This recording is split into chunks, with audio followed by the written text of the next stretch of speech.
so glad that you're here today. Welcome if you're here in person or online. You may be saying, who is that guy? If you're new here the last couple months, I've had some people asking, John, when are you going to preach again? It's been since July that I've had the opportunity to be up here, which is 8 to 10 weeks, however long it's been. I feel like I've got a lot to say now, so hope you have yourself comfortable. I joke, we're going to get out of here on time, unless God has something else in store for us. Are you okay with that? I want to share with you a little bit today. People have asked, hey, where you been? What's going on? And to be honest with you, I feel like I've been going through the cycle. They always like to tease the pastor, you only work one day of the week, so you haven't been preaching on Sunday. You've been enjoying your 8 weeks off, your sabbatical. And I haven't been on sabbatical. I've been working. I feel like I've been checking off all the things that happen this time of year. We wrapped up all of our summer sports with softball and the Nazarene National Tournament. And last weekend, we crowned a champion of our golf league for the men. We've got the line dancers back in the building. And we've moved through a mission trip. And we found ourselves back in the streets with 250 people, some of you here representing our church, the school, the child care at the Arts of the Alley Parade, and that was a great time. And we've opened up registration for Upward and Future Stars, and we're just going through the cycle of things that happen this time of year. And I find myself not just going through it week by week, but almost day by day. Can anyone relate? Are you at that point where you're waking up every day and trying to get the coffee started and the kids dressed, and you're trying to get out the door, and you find yourself dropping them off and heading to work and got to be done to pick them up, and gosh, they got to be fed every day, and that's just so taxing. But they cry if they don't, so we feed them, and we got to get the schoolwork done because apparently teachers don't have enough time in 8 hours during the day. I taught for 4 years. Those teachers certainly don't have 8 hours of attention. I know that's the truth. But man, we just go from a cycle, isn't it? And to be honest, I find myself going through this cycle and wanting to make the most of every moment. And when I do, I get to the point that there's oftentimes things pop up in the way. As I'm making my way through the day, there's little things that kind of interrupt or impede my progress from one to the next. And to be honest with you, it's happening every single day. And it starts in the morning. I'm going to wrap myself out here this morning and tell you the truth that I drop my boys off every single day at school. And one I drop off at the high school line, and he has to be there before 8 a.m. The other one has to be in the elementary line, and he has to be there before 8:20. And they're on both sides of the parking lot, so I drop one off, and I want to just keep continuing to the other side of the parking lot and drop the next one off, but I'm faced with this impeding wall of traffic cones every single morning. And you notice that there's those little arrows that tells you you're supposed to turn this way, and on the other side of the cones is the other arrow for that line to turn that way. But from the view of my truck, those cones don't look that big. And I don't know if the teacher that places those out there every morning mathematically tries to navigate where those should go, but every time I drop my oldest son off, my youngest son, he unbuckles, he leans forward, he goes, Dad, are we going to slither today? I said, son, check the clock. We are slithering, so you're not late. And I want to tell you, every single day, I don't turn left. I sneak around those cones. And I have not hit one cone all year. Yeah, thank you. I can slither with the best of them. I hit that curve about every other day with the bushes there and the mulch. We do climb into that, but the cones go untouched. I know as soon as I share this, like tomorrow, there's going to be like 17 cones. And I'm just going to tell you right now, we pray before I drop off the boys. We're going to be praying. My eyes are closed. I'm going right through those cones. So whoever comes up with that, just know we're going straight forward. Isn't that life? Like we go through the steps and cycles of things time and time again, but oftentimes there's the unexpected things that just pop up that impede us from going where we want to go, We don't want to deal with it. We'd rather just avoid it. And we know that all we need is what's on the other side. It's just a matter of getting there. And that's what I want to talk to you about today, and a story that many of you are probably pretty familiar with. We're in the middle of our series, The Third Person, and the story I want to share with you today is of Joshua and the Battle of Jericho. Remember, Jericho is this city with these well-known fortified walls, and Joshua finds himself having to confront these walls that keep him from where God is telling him to lead his people. The story of Joshua is found, and you guessed it, the book of Joshua. Great job. I want to invite you to join me in the book of Joshua today. And as we get into this story, I'll give you a little background. Joshua is taking over the leadership of a legend. Joshua is following the leadership of the legendary Moses. Moses, who God called to lead the people out of Egypt. Moses, who's the one who parted the seas and God held back the waters so they could walk on dry land. It was Moses that got them out of slavery and captivity. It was Moses that climbed the mountain to get to the burning bush and get the 10 Commandments from God. It was Moses that was the one that was leading the Israelites from their past into their future. And Joshua has to follow that guy. What a challenge, right? But Joshua, you're going to see, takes the leadership reins and is going to lead God's people further than Moses could ever take them. Not because Joshua had greater experience, but because Joshua chose to be obedient. You see, Moses was called to lead the people not just out of something, but into something.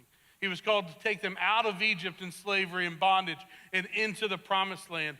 And in that step that they were supposed to go forward, Moses was told that your promised land is right across from you on the other side. And so he sent some young spies to go map it out, and they came back and they saw God's vision that God had promised them this land. They came back and a couple of them reported and said, hey, we can do this. Here's how we can capture the promised land. But there were some others there. There were some others that advised Moses against it. Despite God telling him that this is what I have in store for you. On the other side, Moses took the advice of those older, wiser crowd that said, no, we don't think we should do that. And God was frustrated. He was angry with them. They dishonored God and were not obedient to follow him into the promised land that God said, fine, I'm going to wait for the next generation that will listen to me. So for 40 years, Moses had the people wandering in the desert. 40 years they wandered in a sand until Joshua is given the reins. And so we're going to see what God is telling Joshua now that he has appointed him leader and they passed the mantle from Moses to Joshua. Look at Joshua chapter 1, verses 6 through 9 with me. This is God's words to Joshua. He says, be strong and courageous, for you are the one who will lead these people to possess all the land I swore to their ancestors I would give them. Be strong and very courageous. Be careful to obey all the instructions Moses gave you. Do not deviate from them, turning either left or to the right. Then you will be successful in everything you do. Study the book of instruction continually. Meditate on it day and night, so you will be sure to obey everything written in it. Only then will you prosper and succeed in all you do. This is my command. Be what? Strong and courageous. Do not be afraid or discouraged, for the Lord your God is with you wherever you go. And so Joshua has the words of God appointed on his life. And as he's given this place of leadership, of prominence, as he is anointed the next leader going forward, God says, I am here with you. I will guide you. You have my support. And all you have to do is follow this simple equation. The simple equation was this: study my words, obey them, and you'll succeed in all you do. Who wouldn't like God to say that to them? Study my words, obey, and you'll succeed in all you do. Now, he doesn't say you'll succeed in your work, you'll succeed in your personal life. He says, study my words. That means God cares about all aspects of his life. Obey in all aspects of your life, and I will let you succeed in everything you do. When we get the scale of that, we see that God is concerned with all things in all places at all times. And that's the case here for not just Joshua, but for all of God's people. He wants to be a part of all things. He wants our obedience in all things. And he wants us to succeed in all things. He has a plan. And God has his support for Joshua. Now Joshua has to get the support of the people. Look at verse 16 through 18 here. This is the conversation of the tribal leaders with Joshua. This is what they tell him. They answered Joshua, "We will do whatever you command us, and we will go wherever you send us. We will obey you just as you obeyed Moses, and may the Lord your God be with you as he was with Moses. Anyone who rebels against your orders and does not obey your words, and everything you command will be put to death. So be strong and courageous."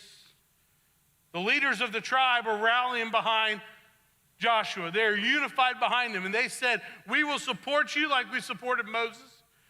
We believe God has called you as he called Moses. We recognize that God has anointed you as he anointed Moses. And so we will follow you, even putting to death those that oppose you." Man, what a great thing for a young leader to hear. That God is for you.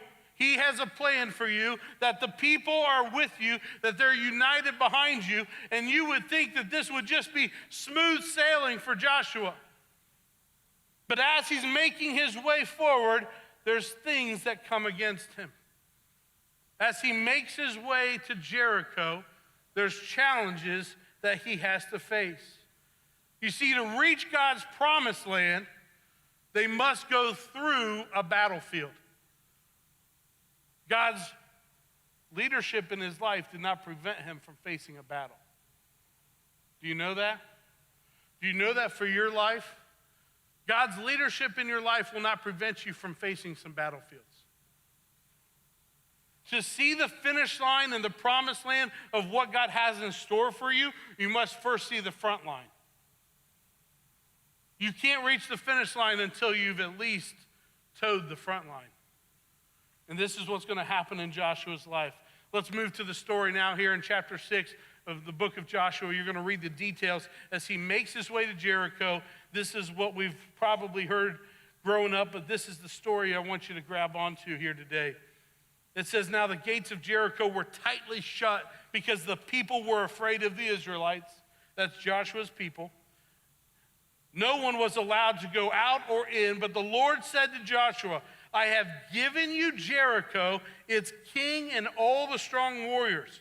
You and your fighting men should march around the town once a day for 6 days. 7 priests will walk ahead of the ark, each carrying a ram's horn. On the 7th day, you are to march around the town 7 times with the priests blowing the horns.'" Joshua gets clear instructions as they make their way to Jericho. Jericho was known for having these fortified walls. It kind of sat up on this hill, this mountaintop, and they could see all directions around them. Anybody that tried to come and attack them from all directions, they were able to scope it out. And they had built these 14-foot walls that had sloped down the top of the mountain that they were on, and they fortified it again with another set of walls. It was almost impenetrable because they had secured themselves in this area. And so now, in order to conquer the city, they know that they have to find a way through the walls. And before they even formulate a battle plan or get the soldiers in order and position, God tells Joshua, "I've given you Jericho. This city will be yours." God promises him that he will conquer what's before them. God promises him he will have the king surrender to him. God promises them that all of their strongest warriors will serve and surrender to Joshua. Who doesn't like to know you're going to win before the game begins? What general wouldn't want to know that they're going to be victorious before they draw a sword? But he still has to face the walls. There's still an action that has to happen. And as I've spent the last couple of months in preparation for this, I've had a lot of time to wrestle with this story. Because as I've started to dig into it, I recognize that all of us have things that can impede us in our life. All of us face different walls. Walls are things that pop up in our life that we have to confront. There's no way around it. We've got to go through it. There are walls that we face, some that we want to succeed and make our way through, and others we wish we could avoid. But we address the walls, I believe, in three different ways. The Lord showed me three ways that we address different types of walls in our life. The very first one is going to pop up on the screen. It says this, that we circle around walls of places we haven't been promised. Some of us face walls in our life and are circling these walls, but we are circling walls that God never intended for us to face. There are things that we are aspiring to achieve. There are walls that we're trying to break through. There are things that we're trying to overcome that we are doing on our own selfish ambition that God never desired for us to face these things. For example, some of us desire so much to be accepted and brought into a social community or by a group of people. Some of us desire so much to be seen as an equal or to be loved by a group of people that God never intended to have an important place in our life.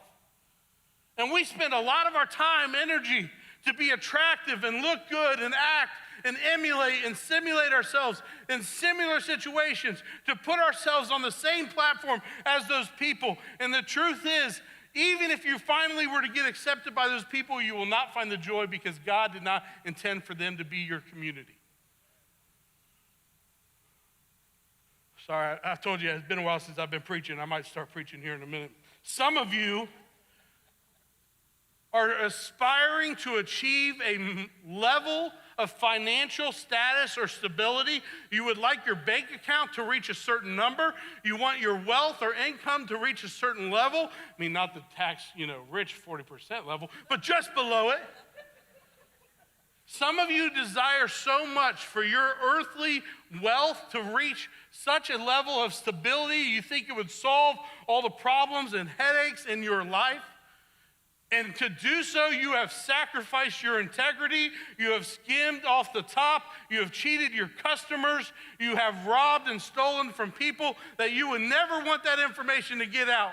But because you are desiring and circling that walls of financial gain and success so much, you find yourselves stuck in this cycle, and you're never going to reach the joy of having that number. And even if you do,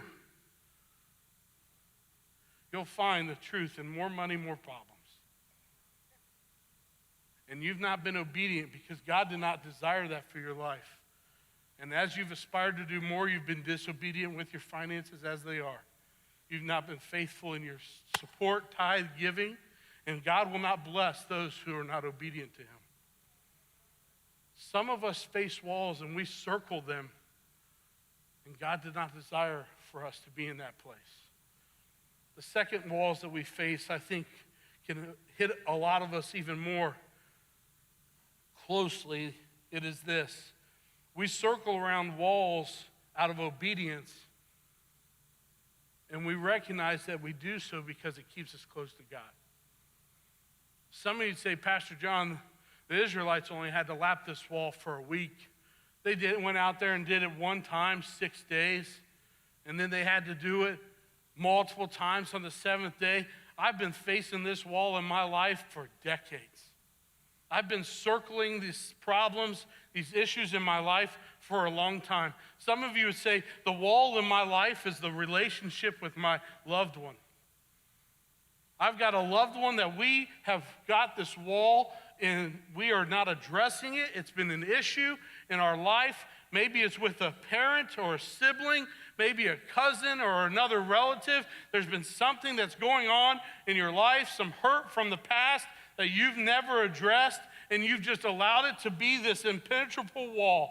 It's not talked about, it's not spoken, you tiptoe around it, and ultimately you find that it has left you hurting, angry. You've found yourself at a place where you are not able to overcome the difficulties. You're fatigued by trying to avoid the person, the conversation that's happened time and time again. There are people in your life that you are actively trying to ignore because you don't want to deal with the thing that has kept you up at night. It's the first thing you think about in the morning. Some of you are dealing with social anxiety because of it. There are things that have popped up in your life that you need to move past, but you won't address it. And it's wearing you out. The Lord told me that there's people in here who have dealt with the diagnosis or an illness for years upon years, and you wonder why God's goodness and faithfulness hasn't shown up and he hasn't allowed you to be healed. Why is it that God allows me to go through this, to suffer on earth in this way? He's not given me victory. He hasn't healed me. I'm dealing with grief. I'm dealing with physical pain. It's taxing. It wears on my family. They have to help me. They have to get me treatments. I've gone from doctor to doctor. It's racked up bills. And here I am, year after year, time and time again. I am not able to get through this wall and get to the other side. And for that person, I want you to know, God told me specifically that he sees you. He's aware of what you're going through, and he wants you to keep walking. There are some of you that need to recognize in this story that while Moses led the Israelites, God was before them in a pillar of fire, in a cloud during the day. God was up on the mountain, not reachable by the people. But in Joshua's story, when they are circling the walls of Jericho, the Ark of the Covenant is walking amongst the people. They are carrying God's presence. God's presence rested upon the ark so that when you find yourself year after year, day after day, suffering from appointment to appointment, getting yourself up and down is just a daily task you need assistance with. If you are physically in pain, God sees you and his presence is with you. Keep walking. Don't quit. You're not alone. Your walls will crumble, but because you've held on to the faith in the midst of it. You say, Pastor John, I've been obedient. I've served the Lord. I've prayed. I've sought help. I've attended services. I've served. I've volunteered. I've given faithfully. I've been obedient. I've read God's word. I know his plan, but I have not had victory yet. If that is you, I want you to know, keep marching. God's not done with you yet. In the midst of your suffering, he is made great. And because of your faithful testimony of holding on to your faith, while the walls may feel like they are still up and you're dealing with them every single day, there have been people who are walking around who observe your path, your journey through life, the things that you are circling, and their walls have been broken down because they have followed your example, they have seen your testimony, and they have called out to Jesus just as you have done, and it's brought them freedom. Even though you're lapping around today and you find yourself foot fatigued because you can't go any further, hold on to Jesus because your example is starting to crumble some walls of people around you.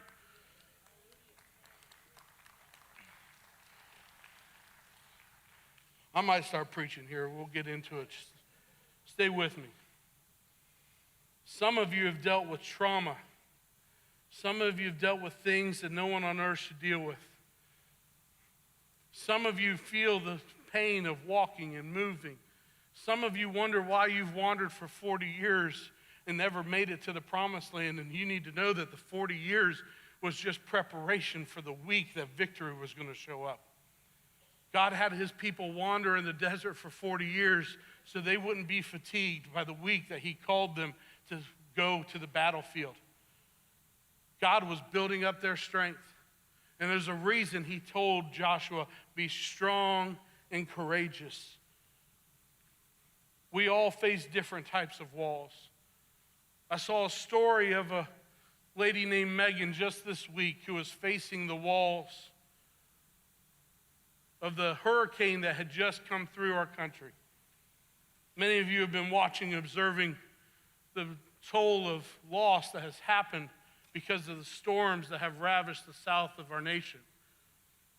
I got a glimpse of this story of a young mom named Megan who found herself trying to seek safety as her life was interrupted with the floodwaters rising, and it ultimately left her in a place of isolation, loneliness, and grief. And they were interviewing her testimony. Take a look at the screen. You know, I'm so proud of my son because in his last moments, he wasn't screaming for me.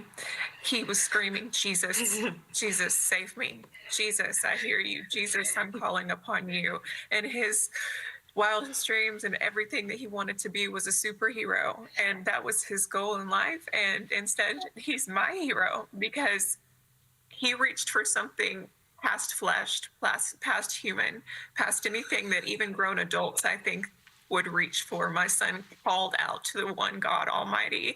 And I think at that moment he was rescued and he became my hero. And I think all of them carried me through that moment. I think that his biggest dreams, he was the smartest, bravest, hopeful, great friend, great son. I couldn't have asked for a better son. And he was so happy up until the very end when he was screaming for Jesus. And in that moment, I think he found joy. You know, the innocence of children is actually quite spectacular. Oh my gosh, I'm so sorry. Yeah, it is. Marissa being a mother too, Megan and Heather, I do, amidst the tragedy, your parents as well, Jessica included. It just gripped my attention this week, seeing the mom there supported by her sister, rushed her 7-year-old son up to a roof with her parents by her side, and the walls gave way underneath them. And as the floodwaters separated them, we recognized that this is real life, that we can face things in a moment's notice, that there are days that we wake up and it changes our world. And it gripped my attention that here is this mom desiring to share her story because she wants people to know in the midst of the greatest wall and suffering in her life that her son faced of death, he raised his voice to something outside of this world. And he cried out to Jesus. He raised his voice, and all she could hear him say was Jesus. On the other side of that moment for him, she says, he reached the promised land of joy and being with Christ. It started making me think the loss of the child is about as terrible of a thing you can experience. Adam and Eve lost a son. Abraham was separated from a son. David lost a son. And God himself gave up his son, that he is the one who's able to relate and connect with this woman who is now lapping around the walls of grief and suffering, having lost her parents and her own son. And as she is doing that, she finds herself turning to the same person that her parents taught her to and that she had taught her own son, and that was raise your voice to Jesus. Look at how this story ends in the book of Joshua, chapter 6, verse 20. It says, when the people heard the sound of the ram's horns, they shouted as loud as they could, and suddenly the walls of Jericho collapsed, and the Israelites charged straight into the town and captured it. The ram's horn was the indicator to raise your voice. The music playing was the indicator to raise your voice. I wonder if today, if there's not some of us that were going to be honest and say, I showed up today here at church, but I had to deal with some walls in my life. I'm still face to face with some things that I need to address. I could use some freedom and some things to crumble around me because for too long I've been dealing with this silently. There's some of you that have faced challenges and you have not let anybody know. You've done the work, your mind has raced, your back has been against the wall, and you haven't told a single soul the struggle that you deal with every single day. And that is not how God intended for you to face this wall. It's not. God intended for his presence to be beside you, for you to have a support and people with you. God never intended for you to do this life alone. He said, I have a plan. And before you face this wall, I have victory for you. I have a promised land for you. I have a better way forward for you. But you've got to do the work. And we've got to knock this wall down. I want to invite you to stand with me this morning. We know our brothers and sisters in the south of the country are struggling and dealing with things they never, ever could have desired. I want to let you know, Nazarene Compassion Ministries is in those locations at every single state that's been affected. I've been talking with them almost every single day. We have people that are planning a trip here in November. If you want more details on that, you can be a part of that or you can support us. We'll get that information out there. But right now, I want us to focus on what God is pointing out in your life. You see, some of you may look at me, and I don't know all that you're dealing with, but some of you say, Pastor John, I'm facing the wall of anxiety. Every single morning, it is a fight for me to stand up and look at myself getting out of the house. I have to give a pep talk like I never would have imagined. Some of you say, I'm dealing with a mountain of debt. I can't climb it, I can't get around it, I can't get through it. It impacts every decision that I make, and every swipe of the credit card is a pain that I know I'm just digging deeper into this spot. Some of you are dealing with fear. Fear that you don't know the future, fear of the unknown, fear of what's going to happen next, and it is crippling. Some of you, the wall has been put up between you and your spouse. It's untalked about, but it exists. It's weakening your relationship, and you feel like the wall you need to bust through is some healing in your marriage because ultimately you're finding yourself a step away from divorce. Some of you find yourself searching for a return home of a loved one, of a child, a prodigal who is lost, and you desire for them to reconnect with Jesus. Some of you have a diagnosis of needing healing, and you just want to get to the other side, but you can't seem to bust through. For some of you, you're alone, you're isolated, you need companionship, but you feel like there's no one to turn to, and no one even cares. For some of you today, the wall that's in front of you is an addiction that you have held on to. It's gripped your life, it's changed your identity, it's cost you to lose some of the most important relationships, jobs, money, all of it. Some of it's so deeply held within your soul, you feel like you can't break free. If any wall that you're facing today is something that you want freedom from, I want you to know God has already said before you even face this wall, before you stepped on the battlefield, I have victory for you today. He said, I have victory that can come to you today, and it's through my son Jesus. John 16:33 says, fear not, for I have overcome the world. Whatever you're facing on this earth, God has overcome it, and he wants victory for you. I wonder if today, in your moment of seeing the wall that you face, if you would be obedient. Maybe you got to get out of the aisles and you got to walk a little bit. Go walking. But in all things, raise your voice in praise. Raise your voice is when the rocks started to crumble. It's when the walls started to fall. I'm going to ask you to worship with us today, and maybe we're going to kick down some walls.